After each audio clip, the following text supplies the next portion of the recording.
They don't have no relationship. Thank you, Holy Ghost. And the Lord said to remind all of you to make sure you have relationship. Got to have. And it's good to want a relationship with the pastor, but your important relationship is with God. Yes. Make sure you have daily communion with God. Because we got some folk that the only time they open their Bible is when they come to church. You got to open your Bible every day. You got to get in the Word for yourself. The Bible says work out your what? Own salvation. Jesus. For this is what the will of God concerning you. All right, let's get to the text here. Y'all done pushed me to a whole nother place real quick. Ezekiel 37. And the Bible, that first verse says, he says, and the hand of the Lord came upon me and brought me. One translation said, carried me out in the spirit of the Lord. Watch this. And set me down in the midst of a valley full of dry bones.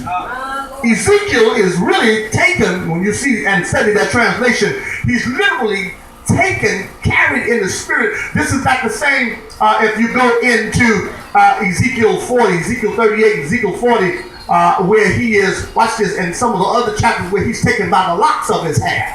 Here he is carried by the spirit. This is the vision that he's having, and he sat down. The spirit just picked him up, sat him down in the midst of a valley full of dry bones. One scripture that we just read said they were very dry. Yes.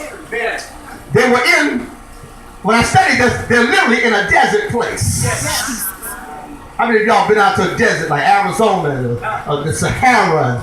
You've been in the military. You understand that a desert place, you don't want to be in the desert with no water. My Lord. Because they might not find you alive. And so Ezekiel is in this valley full of dry bones.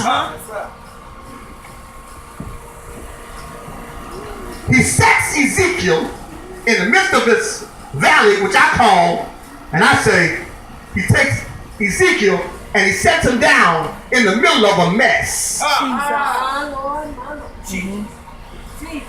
Y'all ever been sat down in the middle of a mess? They've been trying to get you involved in stuff. You're like, how in the world how did I get involved in this? But God uses you to help rectify some stuff. Yes. Y'all ever been in situations like that? I'm talking about, they tried to say you said it. Come on now. And you have to speak. And the Spirit said, hold your peace, and when it's time to speak, the God gave you what to say. Watch this, and it rectified the situation. Yes. So Ezekiel has been set in the midst of the valley of dry bones. He sat down. Can you imagine being sat down in the middle of a mess? Look at them saying that this was a mess. This was a mess. Watch this. And he says in the second verse, he says, look at it. He says, and then he caused me to pass by them all around, and behold, there were very many in an open valley. Indeed, they were very dry. So I'm already in the middle of a mess. But then you want me to walk around.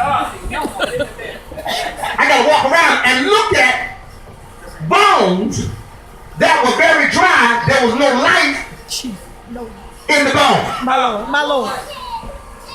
In a desert place. My Lord. A lifeless place. My Lord. Not on the mountain, not on the level plain, but in the valley. You ain't know I walk through the valley of the shadow. Come on, where the Bible readers.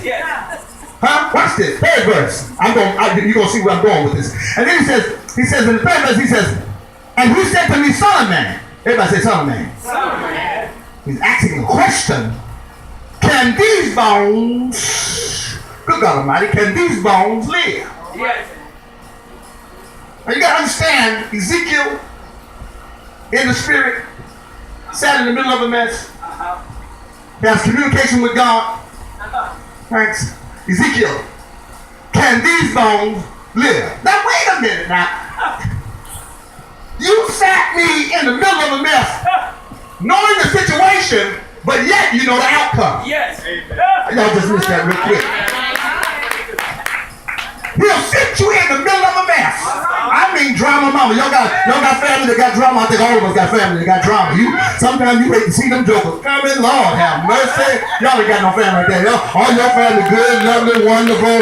But I was brought up in the hood, and I tell you, if you ever been brought up in the hood, there's drama all around. All you gotta do is just get back to the hood. As soon as you step in the hood, there goes somebody. They're gonna do something. They're running. Come on now. They're gonna pump 5-0. They're gonna 5-0. Oh, that's right, y'all from the suburbs. Y'all ain't had no drama like that. And so he's asked the question to Ezekiel. Now God is talking to Ezekiel. He says, Ezekiel, can these bones live? And the Bible says, so I answered, oh Lord, you know. In other words, he said, how you gonna ask me a question like that and you already know the answer? So Ezekiel said, you're the omnipresent one. Come on, you're omnipresent. You're everywhere at the same time. You're omniscient. You're all knowing. You're omnipotent. You're all powerful. So you know everything. But you got the audacity, God, and you, God. I'm not gonna say that publicly, but you, God, to ask me a question that you already know the answer to. Jesus did the same thing. Jesus, watch this. He would always, when they asked him a question, come back with a question. He talked in parables. Come on, where my Bible reads. Read throughout the gospel. He talked in parables because you had the Pharisees and the Sadducees because they were Sadducees. And what happened, watch this, they called themselves the elect trying to trick Jesus. Come on, where my Bible? They always tried to trap Jesus because they wanted him to say something so they can accuse him for blasphemy. But he always had a way around. Say them, say there's a way out of this. And he says, watch this, the text says, he says, oh Lord God. Now there's worship going on. You got to understand. When he said that, there is what somebody said you got to worship him first. He says, Lord God, you know.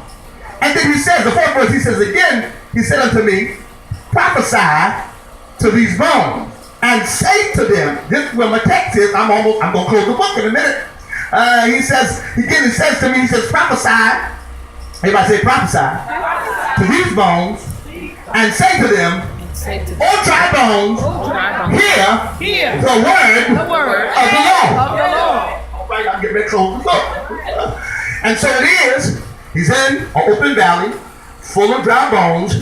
He walks around and he sees all of these dry bones, all of these dead bones, all these bones that are slain, bones that have no life, bones that don't have no skin, bones that don't have no muscles.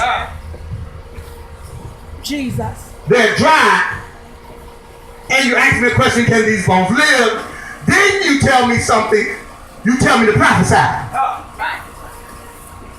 He says, in other words, he says, I need you to speak to the bones. Yes. Then, in a few verses, I'm going to tell you to speak to the four corners of the earth. I'm going to tell you to speak to the wind. That wind, or noted to as spirit, there is a word called ruach. It means the wind of God, the breath of God. That's what when he breathed into Adam, the breath of life, he breathed the ruach of God in Adam, and Adam became a living soul. What he literally did is he breathed in his DNA into Adam. Adam was stretched out. He was lifeless. He was made, created in the image of God, but there was no life in him. He had all the materials. He had the bones. He had everything in place. Watch this. Adam was made to live forever when he was orchestrated, when he was created from the dust of the ground and made in the image of God. God was making Adam to live forever and never to die. You understand? Death came only when Adam rebelled against what the word of God said, what he told them, and ate from the tree. Where my Bible